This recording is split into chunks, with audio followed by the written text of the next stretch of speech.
I'm 38 years old, and I never thought I'd speak about this. Certainly not like this. Not with this heaviness in my chest. My name is Leora Hill, and I'm only just beginning to understand the life I almost lost. The life I walked away from too late to save everything, but early enough to still tell the truth. People assume someone like me would be older, wiser, maybe even mysterious. But the truth is simpler and sadder. I am just a woman who made the wrong choices slowly, quietly, until I woke up one day and didn't recognize the person staring back at me in the mirror. I'm telling this now because I don't want the silence to outlive me. And because some truths, once you finally face them, ask to be spoken aloud. I used to be a witch. Not the kind from movies. Not the kind teenagers imitate for fun.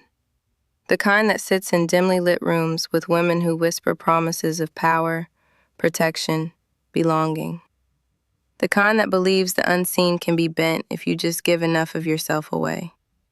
And the kind that trembles, truly trembles, when Christians pray at 3 particular hours. I didn't know that part when I started. I didn't know much of anything.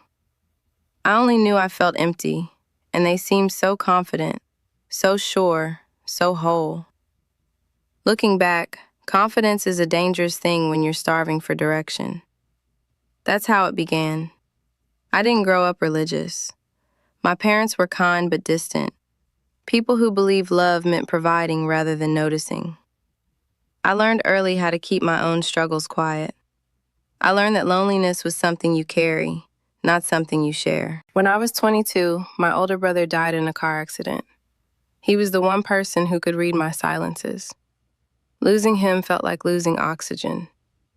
I moved through the world like someone underwater, slow, muffled, unsure which way was up. Grief is so much quieter than people think. It doesn't scream, it seeps. That's when I met Safira. We worked at the same cafe. She was warm, perceptive, the kind of person who made you feel seen just by looking at you. She noticed I never smiled anymore. She noticed I trembled slightly when customers asked too many questions. She took my hand one night after closing and said, "You don't have to carry everything by yourself." And I believed her. She invited me to a gathering. Not a ritual, she said, just a circle of women who understand each other. I went because I wanted someone to say my name gently. I went because I wanted a place where my grief didn't make me strange. I went because I was lonely, painfully, invisibly lonely. That's how people like me end up in places like that. Not because we're evil, because we're empty. The first few meetings weren't frightening. We sat in someone's living room lit by candles. They spoke about empowerment, intuition, energy. It felt like therapy without the sterile room. It felt comforting. We drank herbal teas. We learned breathing techniques. We talked about the moon as though it were a wise grandmother. Nothing felt wrong. But slowly, so slowly I barely noticed, the tone shifted. One night, Safira took me aside. "Leora," she said, "you're ready for deeper things. You have a gift." I didn't feel gifted. I felt broken. But when someone tells you your wounds are strengths, you listen. That's when they introduce the rituals. Small things at first. Burning herbs while speaking someone's name. Drawing symbols on paper to manifest clarity. Whispering phrases they said were ancient. I participated because saying no felt like stepping backward into silence. Then came the timed rituals. Midnight, they said. 3 a.m, dawn. They said those hours were thin. They said power was strongest then. They said we could influence the unseen. They said light and dark were closest at those moments. We never questioned it.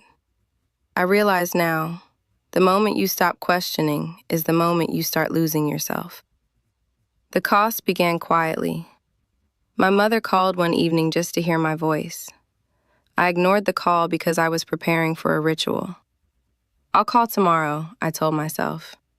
Tomorrow didn't come. She went to bed early and wasn't awake when I tried the next morning. It was such a small thing, a missed phone call. But regret starts with small things. My best friend invited me to her engagement party. I said I couldn't. There was a circle meeting.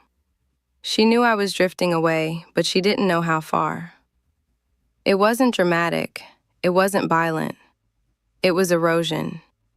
And erosion is quiet. My world shrank to 5 women in a basement filled with incense and chalk symbols. We met at those 3 hours, midnight, 3, dawn, and every time something in the room felt heavy, like the air was thick with something watching. I told myself it was energy. I told myself it was power. But power shouldn't make you afraid to be alone afterward. It shouldn't make your dreams colder. It shouldn't make you flinch at shadows. One night, after a ritual at 3 a.m., one of the women, Yael, collapsed. She clutched her head and whispered through tears, "They're praying. I can't breathe when they pray." We panicked. Saphira blew out the candles, the others grabbed her hands, and Yael kept whispering, "It's too bright, too bright." I stood frozen. What prayer produces brightness in a room full of darkness? Later, Saphira took me aside and said, "Some prayers cut through our work. That's why we avoid those hours unless we're prepared." Prepared for what? I didn't ask. I was afraid of the answer. The turning point for me wasn't dramatic. It wasn't a collapse or a possession or anything movie-like. It was an empty chair. My brother's birthday. He would have been 29. My mother invited me to dinner. "Just us," she said. "I want to light a candle for him." But there was a dawn ritual that day. Saphira insisted I be there because my energy was shifting. I didn't want to go. I felt pulled toward my family with a longing that ached in my ribs. But guilt is a powerful leash. "They're counting on you," Saphira said. So I went. I sat cross-legged on a cold basement floor while my mother sat at a dining table beside my brother's empty chair, waiting for a daughter who didn't come. I knew it. I felt it. Something inside me cracked. When I got home later, my mother's voicemail was short, quiet. "It's okay, honey. We missed you." That did more damage to me than any dark ritual ever had, because that's when I realized I wasn't losing my soul to darkness. I was losing my life to neglect. I tried to leave the group gently. I missed a few meetings. I ignored a couple of messages, but they noticed immediately. Saphira confronted me outside the cafe where we first met. "You can't walk away now," she said softly. "You're woven in." Woven in, like a knot, like a net, like something trapped. I told her I needed space. She smiled in a way that didn't reach her eyes. "Then don't pray at those hours," she whispered. "We can feel it when you do." Fear bloomed in me like a cold flower. Why were they afraid of prayer? Why only at those times? What kind of power collapses when someone whispers a name in the dark? That night, I woke at 3 a.m. with tears on my face. Not from fear, from clarity. Something in me wanted light, badly, desperately. So I prayed. It was a clumsy prayer, shaky and confused. "God, if you're real, please, just show me something." The room didn't glow. Nothing dramatic happened. But the fear loosened its grip. And for the first time in years, the air didn't feel watched. That was enough. I left after that. Fully. Painfully. I cut ties. I moved apartments. I told my family everything. Not the dark parts, just the lost parts. They forgave me more easily than I forgave myself. There are things I can't get back. I can't get back the birthdays I missed. I can't get back the nights I traded for rituals that drained me. I can't get back the version of myself who just needed comfort. But I can speak honestly now, and honesty is its own kind of healing. If you're listening to me, I'm not here to warn you with theatrics. I'm not here to preach. I'm not here to tell you what choices to make. I'm just sharing what I wish someone had told me gently, quietly, when I was younger. Be careful with anything that isolates you in the name of enlightenment. Be careful with anything that fears prayer. Be careful when a group becomes your entire world. And pay attention to the small choices.